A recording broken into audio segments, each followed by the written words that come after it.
Dubartiin abbaa manaa gaarii qabaannaan yoo akkam taate of hin ajjeestu. Wanta kana kan raawwate eenyuun mimmi sagantaa awwaalchaas yaalaallu. Bye danaawwan haatbayi. Bye haatbayi faraallo. Bye wata shiskit gabis. Bye machinechi ilaallo. Bye danaawwan haatbayi. Bye haatbayi faraallo.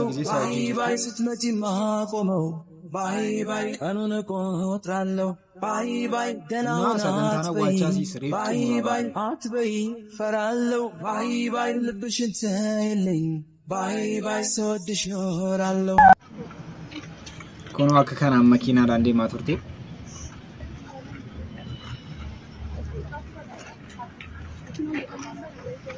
Eshi fooqii akkamiirraa yookiin mana akkamiirraa gamoo akkamiirraa of ajjeeste nama jettanuuf immoo addunyaa gantuu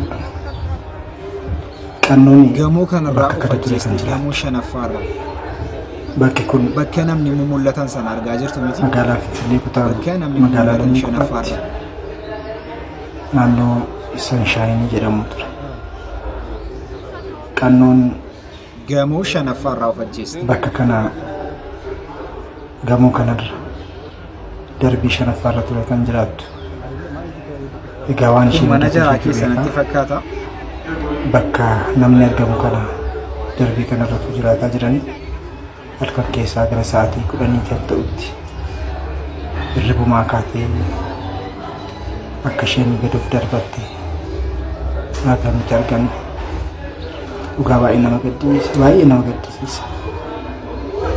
Waan hundi rakkoon guddaan kan nama danda'a. Garuu haala kanaan of balleessuun gaarii turre maal godha gaa addunyaatu kanadha.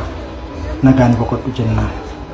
Na gamoo shanaffaa kanarraa of ajjeeste yookiin namatu ajjeese jedhamaa jira. Innis eenyu akka ajjeese waliin kan laallu ta'a. Mimi viidiyoo si kan duraan immoo Karaachii wajjin viidiyoo akkamii hojjeteetti kan jedhu wajjin alaalu. Maqaan koo Qaanii Addunyaa jedhama. Har'a hiriyaa koo Karaachii wajjin taphachuu dhufeera. Karaachiitti fufiga. Xinnoo dabali maalu? Xinnoo na jechi maalu? Ani nama na jechu nan jaalla na jechi maalu? Kanaatti naaf ga'a. Ayyee yaa'u har'a geemiidha taphanna. Geemii eenyu haa jalqabu gaaffii? Ati jalqabu. Sitti jalqaba.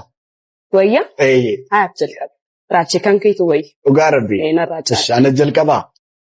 Ayyee nan jalqabaa. Mucaan kun garuu yeroo lubbuun si darbu viidiyoo siin dhumarratti gadhiiste maali? Viidiyoon dhumaa siin gadhiiste kana. Viidiyoo dhumaa siin gadhiiste isa kana.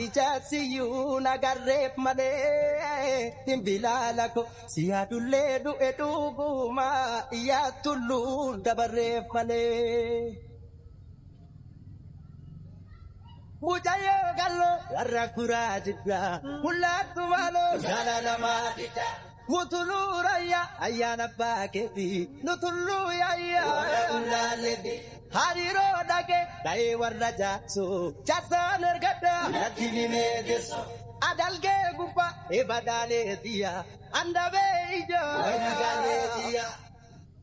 Haa ta'u malee viidiyoon kun kan waraabame ji'a lamaan dura jedhamee jira. Ji'a lamaan dura viidiyoo kana tokko gadhiistee turte. Viidiyoodhuma kana gadhiistee turte. Uffata kanaan viidiyoo akkasitti waraabdee gadhiistee turte. Sanuma iyyuu deebitee riipilee gootee kaleessa yookaan gadda gadhiistee turte. Addunyaa baay'ee walitti dhiyaanna. Yeroo baay'ee deddeebisee mana isaanis deema. Har'as borus akka gaariitti dubbachuu danda'a. Hin dhagaamami. Hin dhagaama. Tokko odeeffannoo har'a jiru irratti fakkeenyaaf amma obboleettiin Andu'aalam Gosaa Maqdas Gosaa isa wajjin hidhamtee jirti maal oduu jedhamurraa yookaan isin jalqabu ta'e odichi sobaluuk sa'aatii tokkottiin ka'eetiin naannoo sa'a 3tti ani mana gara Finfinnee kan gale isaa wajjin sulultaa oolee jechuudha.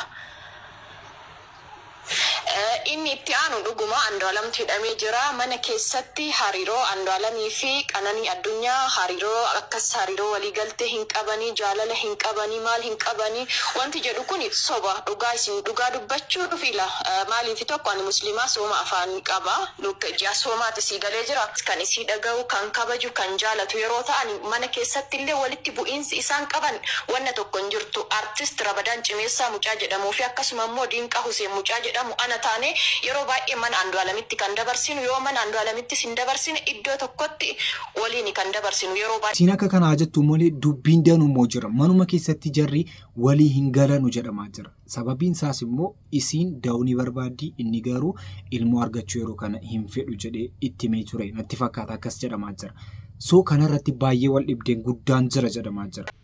Andu'aalam irratti xiyyeeffatanii kanarraati kaatee illee dhiphachuu madde waan jettu jira. Wanta ati irratti irraa hubatte wayii jira. Jechuun maaltu shi kakaase fooqee irraa of darbachuudhaaf waan ati jettu wayii jira waan shakkitu. Maal seete guyyaa 2-3 dura waliin dubbannee turre. Wanti tokko jira yeroo baay'ee wantoota tokko arginees isa wajjin yeroo dubbanne ani fuulduran dubbadha yeroon achi dhaqu qananii wanta akkana kana dhadhaabachuu yookiin irraa hafuu hin dandeessu akkan dubbanne jedhee inni warningi yeroo natti kennu qaba. Ennaa wanta akkana kanarraa fakkeenyaaf jira doorsisni tokko Andu'aalam irratti jira. ብንስጣሉት በመውለድ ኬዝ ነው መሰለኝ እሱ ልጅ አለው አይደለ ከሌላ እሱ አይላትም ልጅ ልውለድ ስትለው አያትወድም በሚል ሪሌሽን በጣም እንትን ነበራቸው ጸብ ነበራቸው ይጣላሉ ይሄ የጓደኛ ጸብ ነው የውስጥ መቼም እንትን ከና አይጠፋብንም አይደለ በህይወት ስንኖር በትዳር ውስጥ በሀገር ውስጥ ስንኖር አንድ ላይ ነው የሚኖሩት አንድ ቤት ነው የሚኖሩት ልጅ ለምራት ይችላል ልውለድ ስትለው አያትወድም ማለት በዚህ ተጣሉ በምን አወቅሽ ኢንፎርሜሽን እንዴት አወቅሽ ይሄንን ከየት ሰማሽ እሷ ራሷን ከፎቅ ላይ ከጣለች በኋላ ነው ወይ ሳይጥል በፊት ነው የነበረው? ሳይጥል በፊት ነው የመጣው። መጣ ለፈተኛ እሱ ሲተኛ ተነስታ ወጣች ራሷን ጣለች ከፎቅ ላይ ይተባሉ። እንደዛ ነው የሰማሁት። እኔ ከጓደኞቹ ነው የሰማሁት። ብዙ የሱ ጓደኞች ማውጣቸዋሉና ታይቃቸው ምንድነው ምናምን እንደዚህ እውነት ነው ምናምን ስለ አው ሌሊት 10 ሰዓት እሱ ሲገባ ተነስታ ራሷን አጠፋች ነው ያለን። ይሄንን ነው ያለን። እኔ ደግሞ እንደሰማሁት ከሆነ እኔ ደግሞ ከአንዳንድ አርቲስቶች እንደሰማሁት ከሆነ እሷን ጸጉር አሰርቷት ምን ብሎ ምናምን ቤት ጥሏት እንደወጣ ነው የሰማሁት እኮ አንተ ለይልሽ አርብ ዕለት ተጣልተው ነበር አርብ ዕለት ከጓደኞቹ ጋር ነበር በብድነት ጣሉት በመውለድ ኬዝ ነው መሰለኝ እሱ ልጅ አለው አይደለ ከሌላ እሱ አይላትም ልጅ ልውለድ ስትለው አያትወድም በሚል ሪሌሽን በጣም እንትን ነበራቸው ጸብ ነበራቸው ይጣላሉ ከየት ሰማሽ አንዱዓለም ጋር እኔ ምግባባለሁ ኦኬ ምክንያቱም አንድ ሰፈር ነን ማለት አንድ ሰፈር ነን ስልሽ ይመጣል እኛ ሰፈር የጓደኞቹ ሰፈር ነው የምኖረው ማለት ነው ከጓደኞቹ ጋር አንድ ሰፈር ላይ ጓደኞቹ ፍለጋ እኛ ጋር ይመጣል ምናምን በዛ ሰዓት ከጓደኞቹ ጋር ነው ሲያወራ የምሰማው በልጅ የተነሳ በጣም እንደሚጣሉ ምናምን የሰማሁት ማለት ነው ግን ማታ ሌሊት ገና ነበር ጸጉሯን አሰርቷ ቀን አሰርቷት ነበር ልደቷ ደርሷል ልደቷ ዛሬ ነው ወይ ነገ ምናምን መሰለኝ እንደዛ ነው አሰርቶ በሰላም ምናምን ወጥቶ ከጓደኞቹ ጋር ተገናኝቶ ሌሊት 10 ሰዓት ላይ ገብቶ እሱ ገብቶ አልፎ ከተኛ በኋላ ነው እሷ ተነስታ ራሷን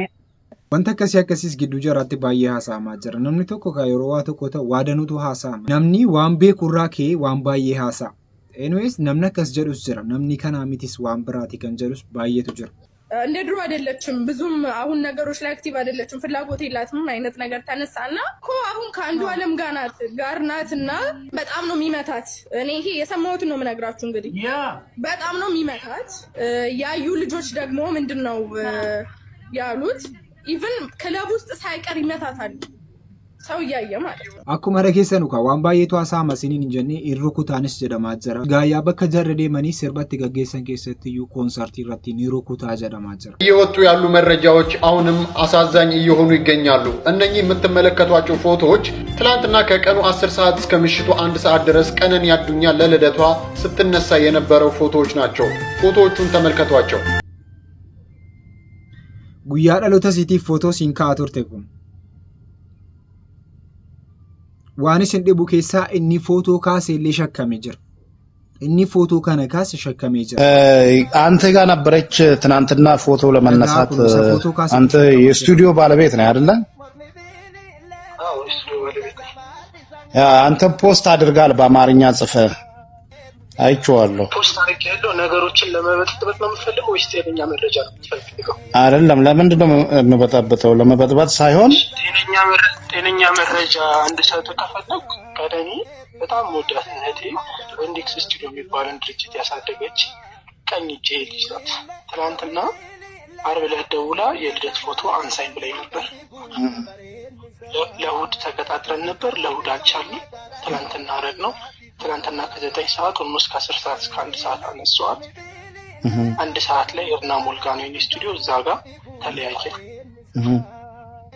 ያ የተሰማኝን ሀዘን በጣም በቃ አቅሜ በላይ ስለሆነ የሀዘን መግለጫ እንደ ድርጅትም ያሳደገችኝ እሷ ስለሆነች ማመስገንም ሀዘኔንም መግለጽ ስለፈለኩ ያንን ነገር ፖስት አድርጌያለሁ።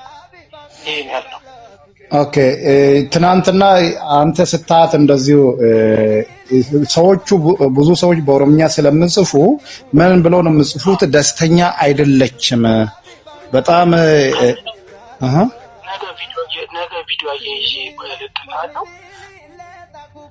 በጣም ደስተኛ በጣም ቆንጆ ጊዜ ፎቶ ካቱሳነ ከሰች በቃ ሁሌ እንደማገኛት ነው አብረን ያሳለፍን። እኔ ብቻዬን አልነበርኩም፣ ጓደኛዋ ነበረች። በቃ ምንም የተከፋ ነገር የለባትም።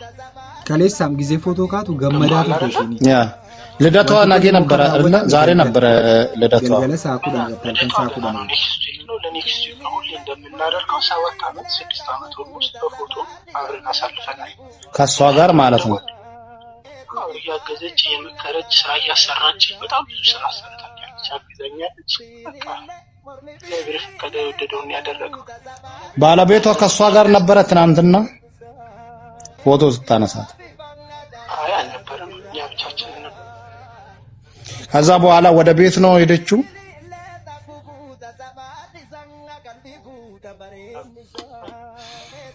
ትንሽ ተቋረጠ አንተ ስልክ። ይቅርታ ስልክ ሂሪያን እሺተን የሮሰ ወጅቱርቴ መቃሂን ያደታ ጀዴ ነፍሷን ባጸደ ገነት ያሳርፍልን። ይሄንን ነው ልልክ የምችለው። ኦኬ ቴንክ ዩ አመሰግናለሁ። ከፈለክ የኔን ቲክቶክ ልክልሃለሁ፣ እዛም መግባት ትችላለህ። ኦኬ ናምኒ ማሊፋ ሶፍትዌር እና ስኒት ሜሚቲ ኦኬ jechuun yoo shirri addaa jiraate dheetanii kan jedhe amma kaleessa suuraan ishiin kaate gurbaa ammaa kana biratti ቲክቶክ እየስነን እርጋፊ የሆነ ሰው ነው ታይ ነበረ ያንተ ስልክ ሰጡኝ እዛ ጓድ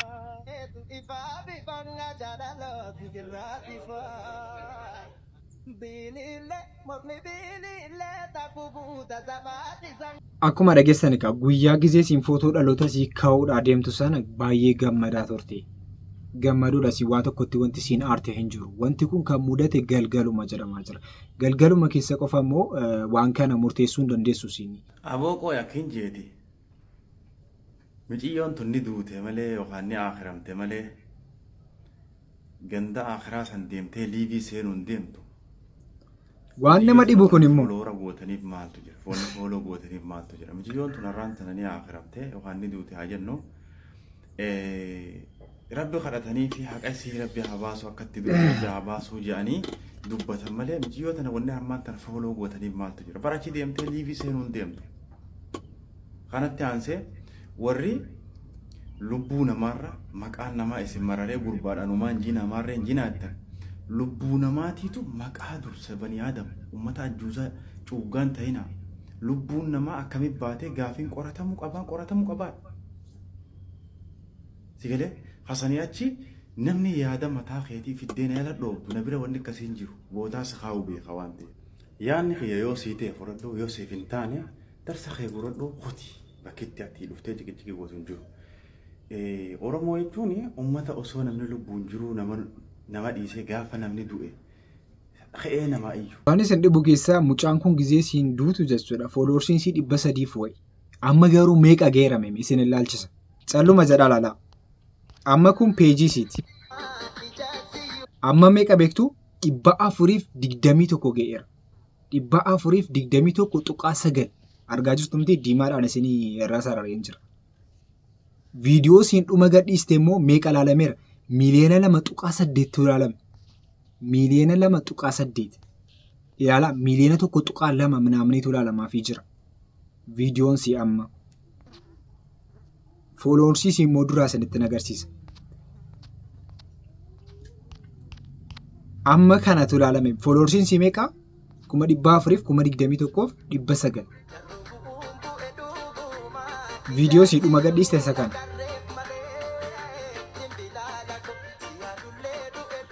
The last video kanani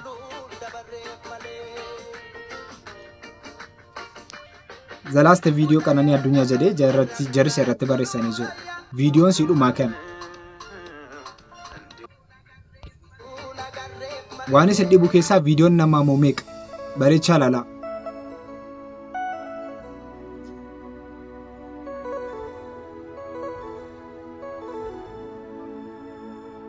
Kuma 300 kuma 40 wayi. Videoon siyyuu badaan laalamu laala.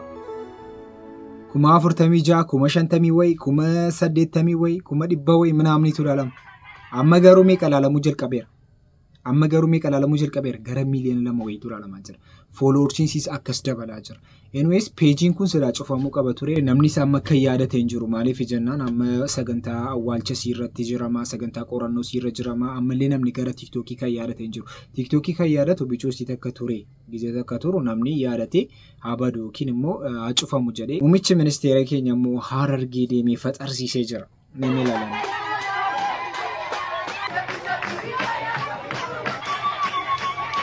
Harar irratti kuni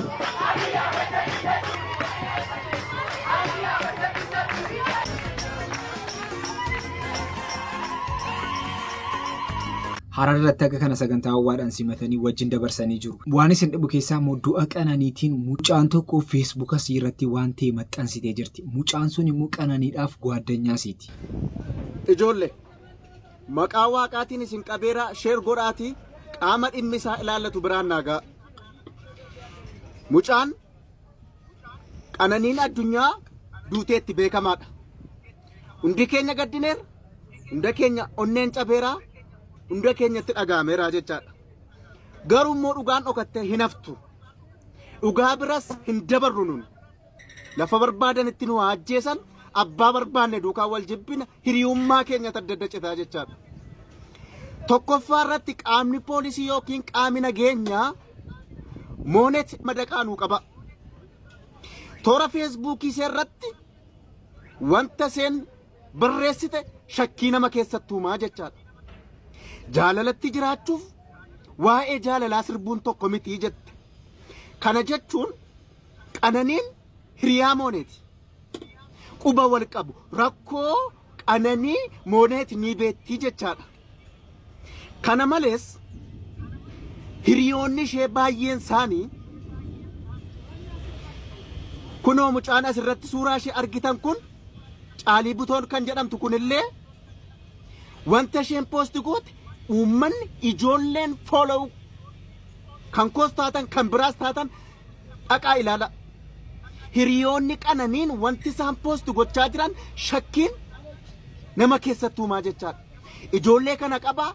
Qoradhaa dhugaa intala kanaa nuu baasaa addabaabaayii irratti. Rakkoon ishee maali?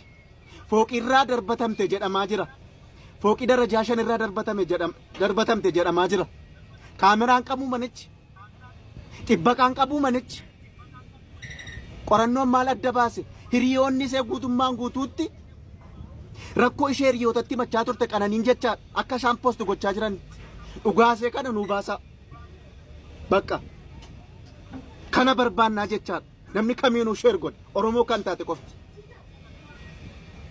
Mucaan kun of ajjeesteetuun taane duraan ajjeefamtee kaateeti kan isin fooqii irraa darbatamte jedhamaa jira.